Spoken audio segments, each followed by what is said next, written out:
Imagínate por un instante que, después de 15 años de silencio, un miembro de la familia de uno de los militares más respetados de Cuba decide hablar. No un hijo, no un hermano, sino alguien que creció escuchando retazos de una verdad prohibida. El nieto del general Arnaldo Ochoa, el héroe de Angola, el militar condecorado que un día pasó a ser tratado como traidor de la patria, finalmente decide contar lo que nunca se dijo públicamente. ¿Por qué Fidel Castro autorizó su fusilamiento en aquel verano de 1989? Este no es un relato basado en suposiciones o rumores. Es la reconstrucción de una memoria familiar marcada por el miedo, el dolor y el peso de un apellido que, durante décadas, no se podía pronunciar en voz alta en Cuba.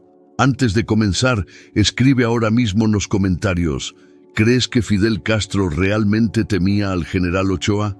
Deja tu opinión, suscríbete, dale like a este video y activa las notificaciones, porque esta historia ha sido silenciada por años y hoy tendrás acceso a lo que muchos cubanos solo se atrevían a comentar en susurros. Durante años, todo lo relacionado con el caso Ochoa fue presentado por el gobierno cubano como un ejemplo de justicia revolucionaria. Según la versión oficial, el general Arnaldo Ochoa había cometido delitos graves: corrupción, vínculos con narcotráfico, uso indebido de recursos del Estado y asociaciones peligrosas con carteles de drogas. Se dijo que su conducta era incompatible con los valores de la revolución y que su fusilamiento era necesario para preservar la moral socialista. Sin embargo, la historia real, vista desde adentro, jamás encajó con el discurso del régimen, y es aquí donde el testimonio del nieto adquiere un peso histórico. Para entender el porqué de esta ejecución, hay que retroceder y observar quién fue realmente Arnaldo Ochoa. Nació en 1930 y desde muy joven se unió a la lucha revolucionaria. No era un político de escritorio ni un teórico comunista. Era un hombre de acción, un militar disciplinado, estratega, respetado incluso por sus adversarios. Se ganó la confianza del alto mando con méritos, no con favores. Participó activamente en la revolución que llevó a Fidel Castro al poder y tras 1959 se convirtió en una de las figuras militares más destacadas de Cuba en operaciones internacionales. Su nombre resuena con fuerza en la Guerra de Angola, donde las tropas cubanas jugaron un papel decisivo. Allí, Ochoa no solo demostró inteligencia militar, sino una capacidad de liderazgo que pocos podían igualar. Fue condecorado como héroe de la República de Cuba, un título reservado solo para figuras excepcionales. Para el pueblo y para el ejército, Ochoa era un orgullo nacional. Para los soldados, un líder. Para muchos cubanos, un símbolo de valentía. Pero para el poder absoluto, alguien con demasiada influencia puede convertirse, tarde o temprano, en un riesgo. A lo largo de los años 80, mientras la imagen internacional de Cuba intentaba sostenerse, las tensiones internas crecían. Y es aquí donde el nieto del general aporta una pieza clave. Dentro de la cúpula revolucionaria existía un temor profundo a que Ochoa tuviera un pensamiento propio, independiente del control de Fidel y Raúl Castro. El nieto relata que en la familia siempre se dijo que Arnaldo Ochoa ya estaba marcado antes del juicio, que su ascenso, su prestigio y su popularidad excedían lo que el régimen consideraba aceptable. Los testimonios recopilados por él a lo largo de años revelan que el juicio no fue producto de un error individual cometido por el general, sino el resultado de una decisión política cuidadosamente calculada. Las acusaciones de narcotráfico fueron utilizadas como un arma. La familia siempre sostuvo que esas acusaciones tenían como objetivo desviar la atención de presiones internacionales que vinculaban a altos funcionarios cubanos con redes de tráfico vinculadas al cartel de Medellín. Arnaldo Ochoa era, según el nieto, el chivo expiatorio perfecto para salvar la imagen del gobierno cubano ante el mundo. El nieto cuenta que en casa nunca se hablaba del fusilamiento de manera abierta. Se enseñaba a los más jóvenes a no mencionar el apellido en público, a no hacer preguntas, a evitar comentarios con vecinos o amigos. El miedo se heredó como una tradición silenciosa. Incluso fuera de Cuba, los familiares cargaron con un peso emocional que los obligó a vivir en discreción. Y fue solo después de convertirse en adulto que él decidió reconstruir esa historia, pieza por pieza, hablando con tíos, primos, exmilitares, historiadores y personas que habían conocido a su abuelo de cerca. El relato comienza a tomar un rumbo revelador cuando el nieto describe la tarde en que escuchó por primera vez de boca de un familiar la frase que marcaría su vida. Fidel no fusiló a Ochoa por traición, sino por miedo. Esa afirmación lo impulsó a investigar, a profundizar y a comprender el contexto político que rodeó el juicio. El clima en Cuba a finales de los años 80 era complejo. La Unión Soviética, principal soporte económico y político de la isla, comenzaba a mostrar señales de colapso. Se acercaba el final de una era, y en ese escenario, cualquier figura con prestigio propio, capaz de influir en las Fuerzas Armadas, era vista como una amenaza potencial. Arnaldo Ochoa había demostrado autonomía, experiencia internacional, relaciones con mandos militares extranjeros y una visión estratégica que no dependía del líder cubano. Y aquí, el nieto revela un dato que muy pocos conocen. Según documentos y testimonios a los que tuvo acceso en su investigación familiar, existió una conversación privada entre altos mandos militares y miembros del buró político semanas antes de que estallara públicamente el llamado Caso Ochoa. En esa reunión, de acuerdo con lo que el nieto pudo reconstruir, se planteó la posibilidad de realizar cambios profundos en las Fuerzas Armadas cubanas, otorgando mayor autonomía operativa a generales con experiencia internacional. El nombre que encabezaba la propuesta era el de su abuelo, Arnaldo Ochoa. Esa idea, aunque nunca llegó a hacerse oficial, encendió alarmas en el círculo más cercano de Fidel Castro. El nieto describe que entre los papeles que encontró en manos de un pariente que emigró años después, había notas escritas a mano que señalaban a Ochoa como un hombre demasiado admirado, demasiado capaz y con demasiadas puertas abiertas en el extranjero. Para un líder acostumbrado al control absoluto, eso no era una virtud, era una amenaza. Pero el relato que el nieto ofrece va más allá del análisis político. Él se detiene en los detalles humanos, los silencios y los gestos que marcaron el destino de la familia. Cuenta que su abuela nunca volvió a pronunciar el nombre de Arnaldo después del fusilamiento. Durante años, ella guardó las medallas, fotografías y reconocimientos en una caja de madera que permanecía oculta en un armario. En la familia, aquel baúl se convirtió en una especie de santuario prohibido. Nadie podía abrirlo sin sentir que violaba un pacto tácito de dolor. Fue recién 15 años después, cuando la generación más joven ya había crecido lejos del miedo inicial, que el nieto decidió romper ese silencio. En su relato, él explica que lo primero que vio al abrir aquella caja fue una fotografía en blanco y negro. Su abuelo sonriendo en una ceremonia militar, con la condecoración de héroe de la República prendida en su uniforme. Esa imagen lo impactó porque no mostraba a un criminal, como el régimen intentó hacer creer, sino a un hombre honrado, orgulloso de servir a su país. Entre las cartas que encontró en ese mismo baúl, había una dirigida a un compañero de armas y amigo personal, escrita antes del juicio. En ella, Arnaldo Ochoa insinuaba sentirse vigilado y expresaba preocupación por comentarios malintencionados sobre su conducta. Esas líneas, según el nieto, demuestran que el general sabía que algo se estaba gestando en su contra. No mencionaba traición ni se defendía de delito alguno, sino que hablaba del costo de pensar diferente. Durante la investigación personal del nieto, él buscó testimonios de quienes habían estado en contacto con Ochoa en los meses previos al juicio. Uno de ellos fue un exoficial, hoy exiliado, que accedió a hablar con él bajo condición de anonimato.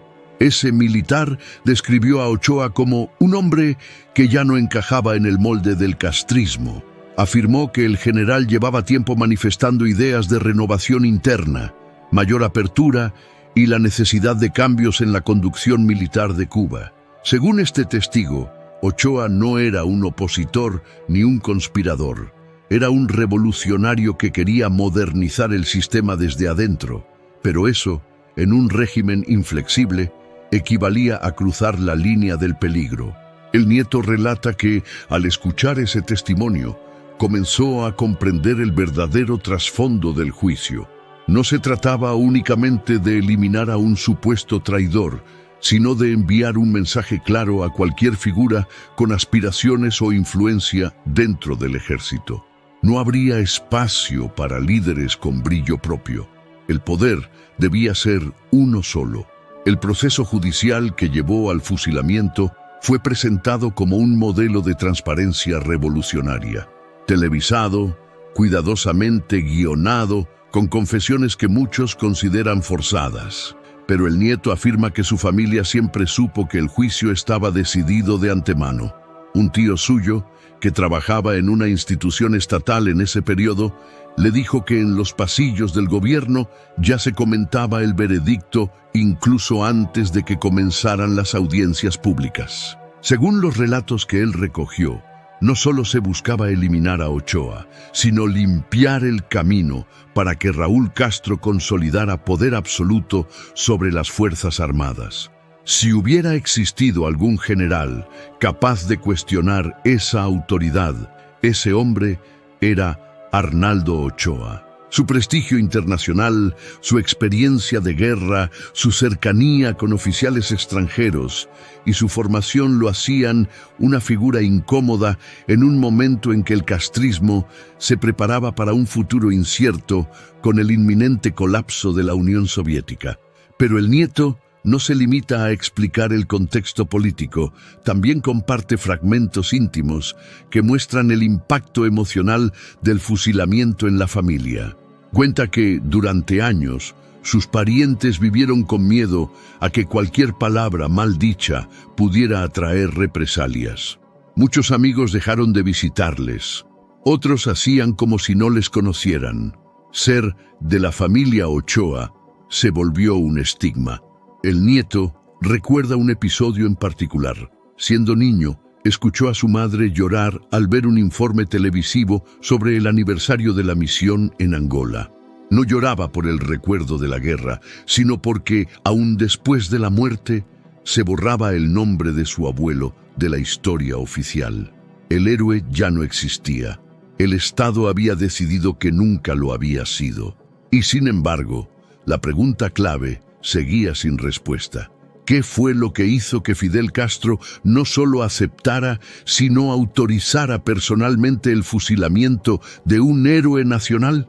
La respuesta, según el nieto, comenzó a revelarse cuando encontró un documento inesperado, un informe confidencial fechado pocas semanas antes del juicio. No era un documento oficial del gobierno cubano, sino una copia filtrada de un reporte de inteligencia extranjera que mencionaba a altos mandos militares de Cuba vinculados a operaciones encubiertas en Latinoamérica.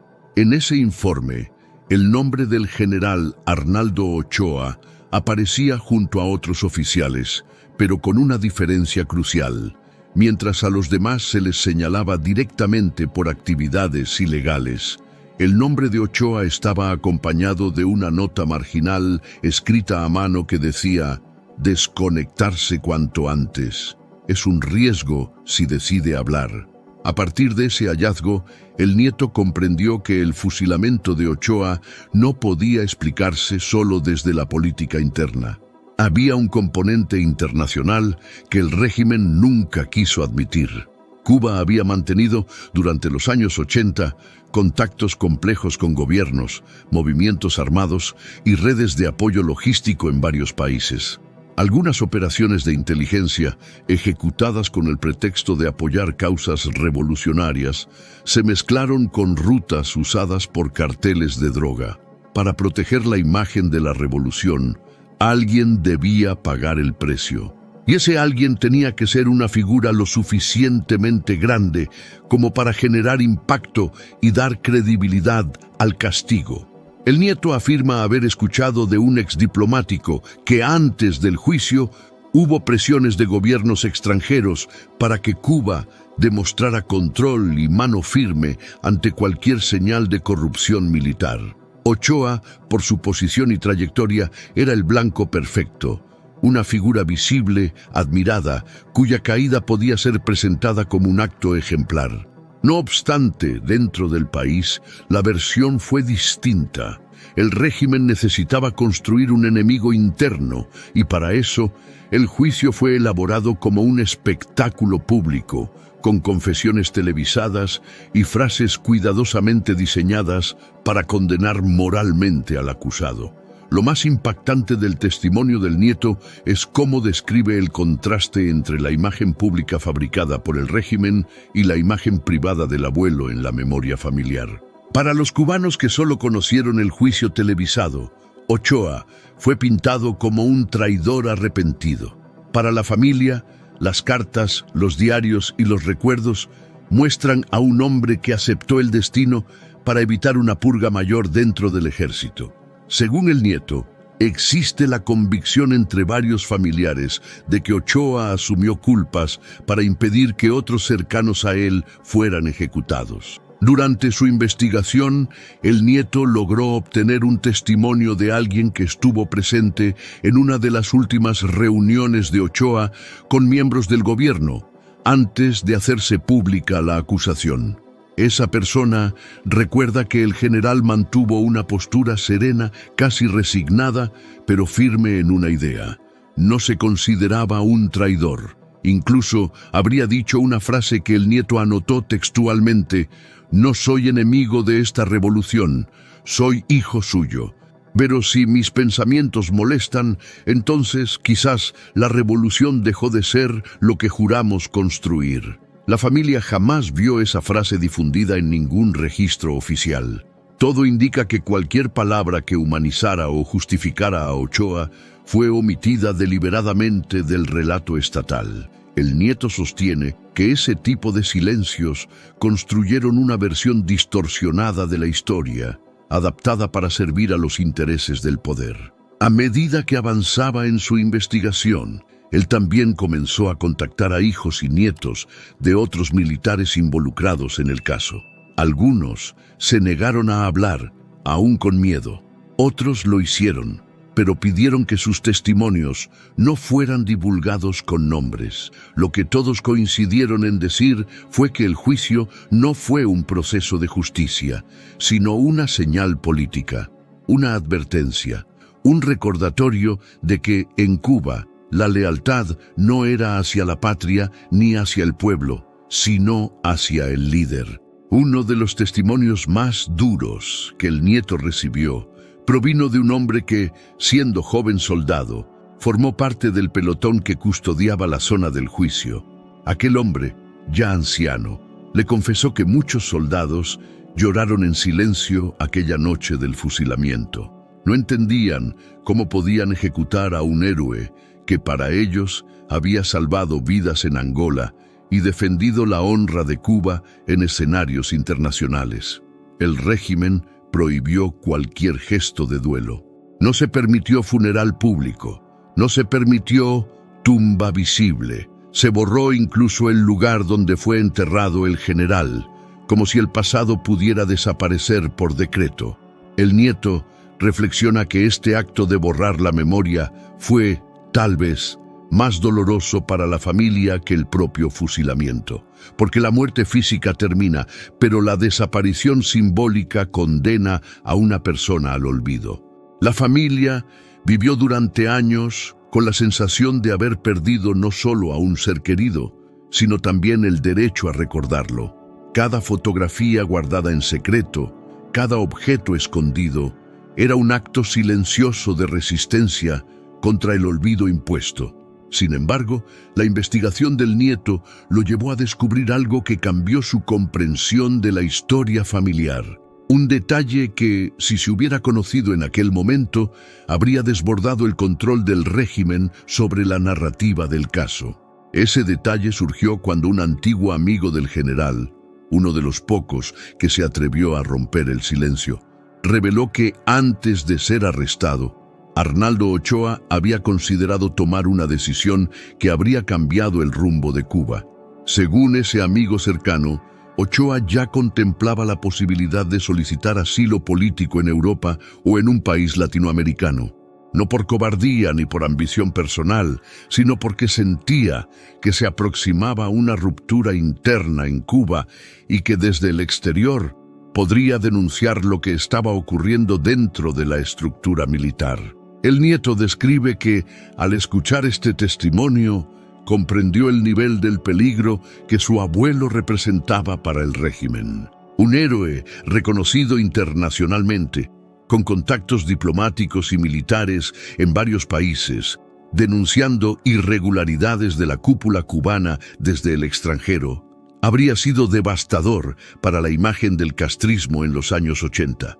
Ese supuesto plan nunca llegó a ejecutarse. Según el testimonio, Ochoa fue advertido por alguien de confianza de que lo estaban vigilando y de que cualquier movimiento repentino sería considerado una traición directa. Aquí, el nieto hace una reflexión que atraviesa todo su relato.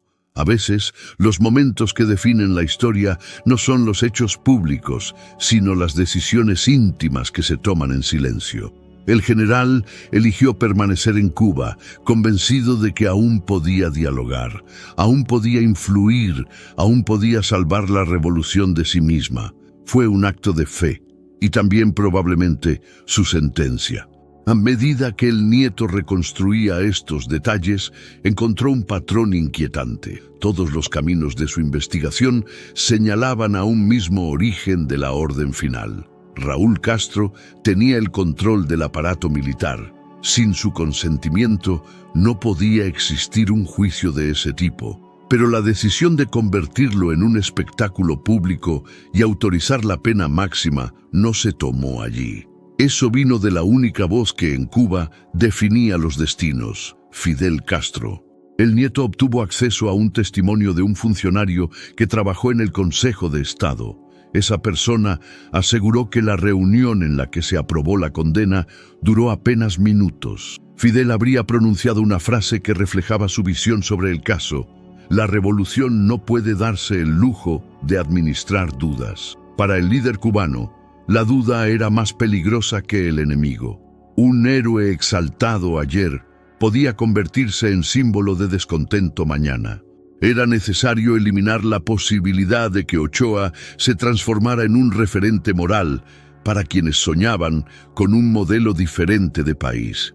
Lo que más impactó al nieto del general fue descubrir que existió una última oportunidad para evitar la ejecución. Según documentos no oficiales y relatos privados, hubo un sector del ejército, compuesto por oficiales fieles a Ochoa, que intentó solicitar clemencia. No pedían absolución, pero sí conmutación de la pena. La propuesta fue rechazada de inmediato. El mensaje debía ser contundente, irreversible y ejemplar. Nadie podía dudar del costo de pensar diferente. En la familia, ese hecho se supo años después, pero nunca sin dolor. El nieto relata que su tío, hermano menor de la madre, narró entre lágrimas que la noche anterior al fusilamiento, la familia no pudo despedirse. Nadie recibió una llamada, una visita ni una señal. Fue un golpe seco, frío, administrativo. La mañana siguiente, la noticia se difundió como si se tratara del cierre de un episodio vergonzoso que el país debía superar. Para el régimen, el caso estaba cerrado. Para la familia era apenas el comienzo de un duelo silencioso que se extendería durante generaciones. Sin embargo, la parte más reveladora del relato del nieto surge cuando describe su viaje a Cuba para visitar el lugar donde su abuelo había servido por última vez. Ese viaje, realizado muchos años después del fusilamiento, le permitió hablar con personas que jamás habían podido hacerlo antes. Entre ellas, un exmédico militar que atendió a Ochoa durante su detención. Ese médico afirmó que el general nunca perdió la compostura. Se mantuvo firme, íntegro, sabiendo lo que vendría. Y reveló un detalle estremecedor. Antes de su última noche, Ochoa habría dicho que no deseaba venganza, ni que su muerte se utilizara para dividir a Cuba, sino para recordar que el poder, cuando no escucha, se destruye por dentro. Ese testimonio marcó profundamente al nieto, porque por primera vez, alguien que estuvo junto a su abuelo en sus últimas horas hablaba de él como ser humano, no como pieza de propaganda. Y esto reforzó la convicción de que su historia debía contarse no solo para denunciar una injusticia, sino para recuperar la dignidad robada. Al avanzar en su investigación, el nieto también descubrió que, pese a la prohibición de homenajes, existían pequeños grupos de veteranos de Angola que se reunían en secreto para recordar a Ochoa. Lo hacían con discreción, sin fotos, sin nombres, porque aún temían represalias. En esos encuentros, según uno de los veteranos entrevistados, se repetía siempre la misma frase: nos enseñó a no tener miedo, y sin él aprendimos a callar. Este contraste entre el coraje heredado y el silencio impuesto se convirtió en el motor del proyecto personal del nieto: reconstruir la memoria de su abuelo, reunir pruebas, testimonios, cartas, fotografías y documentos para demostrar que el fusilamiento no fue un acto de justicia, sino un acto de poder. Pero lo que el nieto jamás imaginó fue que su investigación lo llevaría a descubrir un archivo que el Estado cubano creía desaparecido. Un archivo que contenía la pieza más incómoda para el relato oficial y que podía cambiar la percepción histórica del caso Ochoa.